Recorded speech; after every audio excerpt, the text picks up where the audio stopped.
I'm a little behind the ball on this, I know, but I've been away, but I have been playing tons of Super Mario Odyssey, and I absolutely love it. I think it is a really good time. I don't know if it falls in like my absolute favorite Mario game of all time, but it's gotta come close, because it's a feel good game. I don't know. It makes you feel good. It makes you smile the whole time. Also, I know I'm saying Mario. That's how I pronounce it. I'm from New York, the tri-state area. That's how a lot of people here with this accent pronounce it. So if you think it's wrong and you have that much of a problem with it, which I know some people do, deal with it. I don't know. It's my channel. Sorry. Whoa. I'm sorry. Why am I attacking you? But I did struggle with sitting down thinking about this video just because it is hard to explain why I like it so much. I see people piling on praise for this game, and I get a lot of it, but I am struggling to describe why I like it other than that it's just fun. It makes me smile. But at the beginning, it starts off kind of like, you gotta put some time into it before you start getting to the really good maps, and then it's awesome. I think it really starts picking up once you get to New Donk City, because that shit is amazing. That is just a great level from the sense of it's cool because it's like, holy shit, here's Mario with like real weather effects and rain and light and a city and a big open environment. Not only that, but it's also, it just opens up this whole new level of verticality that we haven't seen in a 3D Mario game like this.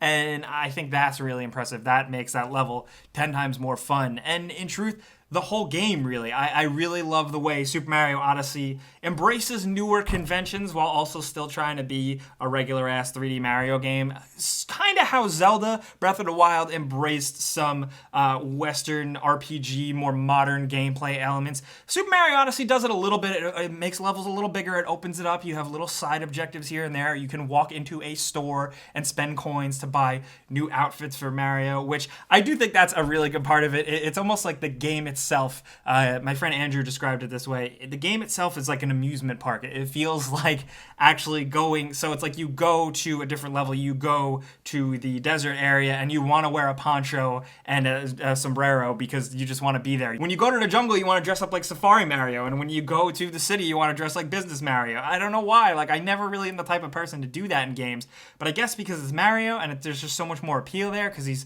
fucking hilarious and stupid. I don't know. It just really works for me. But that's feelings and emotion, not really me technically describing it as a reviewer, man. And I think that's honestly how this one is gonna be. The other thing I can pinpoint is, it's really simple.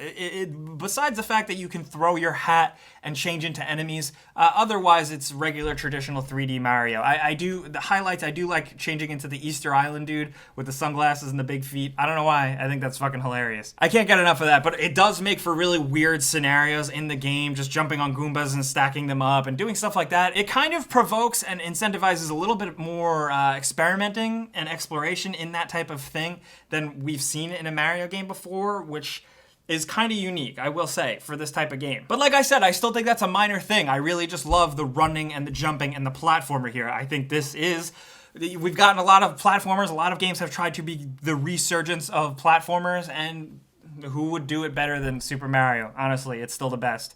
Now, a lot of people are like finding so much joy in this game and so much surprise, and I think a lot of those people, some people are coming back. They haven't played Mario Galaxies 1 and 2. I have, so I'm not as surprised, but I still absolutely love it. I think I'm one of those weird people who, I think Super Mario Sunshine was one of the best games ever. I don't know, but something I do want to talk about that I think is probably the most special aspect of this game, and this is going to sound really, really lame and corny, but you can feel the love that went into this game. I know that sounds so stupid, but think about the fact that you can navigate all these levels, right? And you can find a little secret and stumble upon a new area or a new secret doorway, and that turns into a whole unique thing that you haven't seen in any other maps, whether it's the type of environment or a specific gameplay scenario or something you have to do. It's unlike anything that you've actually done in the game yet so far, and that's just a little hidden side objective or little secret area. That's all it is, yet they took the time to make every single one of those little mini experiences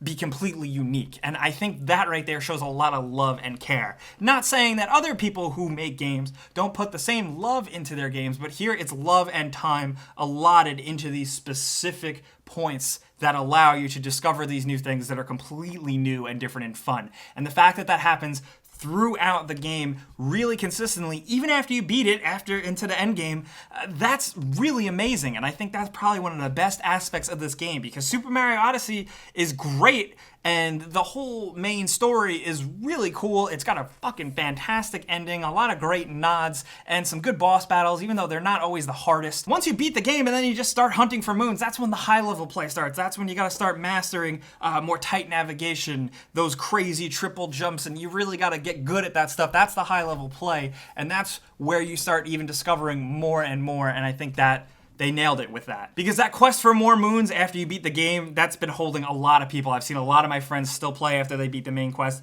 myself included. And I think that is a testament to just the good design of the game, you know? Not to mention, of course, the music, which I do think is really incredible, even though I kind of almost think Mario Rabbids took the music of Mario games and did it a little better. I know that sounds like blasphemy, shit. But visually, I do think the game looks really great too. I do think it's pretty interesting how it looks way better played on a TV in dock mode. The colors pop way more.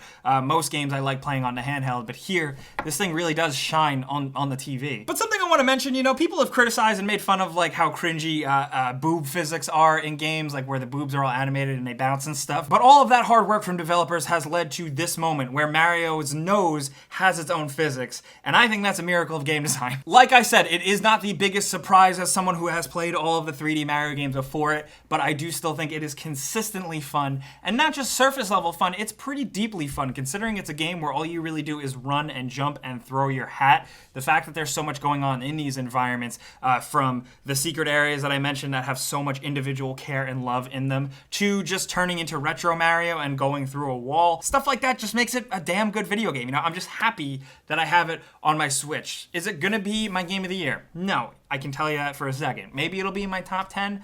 I don't know yet. I still have a lot of soul searching to do before the year is over. But I do want to know what you guys are thinking about this game.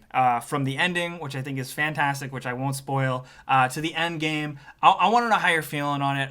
What more you would have wanted in a game that maybe it didn't scratch for you, and what you really love about it, what your favorite aspect is of it. And maybe you're still someone that doesn't have a Nintendo Switch. Has this, has this made you think about getting one? I don't think that maybe this should be the game to sell it for you. I think Breath of the Wild should do that, but it's still really fucking good. However you're really feeling about Super Mario Odyssey, this is a two-way street. Let's talk down in the comments. But if you got anything else for me, you know where to find me by now. Twitter, Facebook, and Instagram at Jake Baldino. Let's talk. But you guys know the deal. Thanks for coming around, listening to me ramble over here. I'm Jake Baldino. You can subscribe because video games.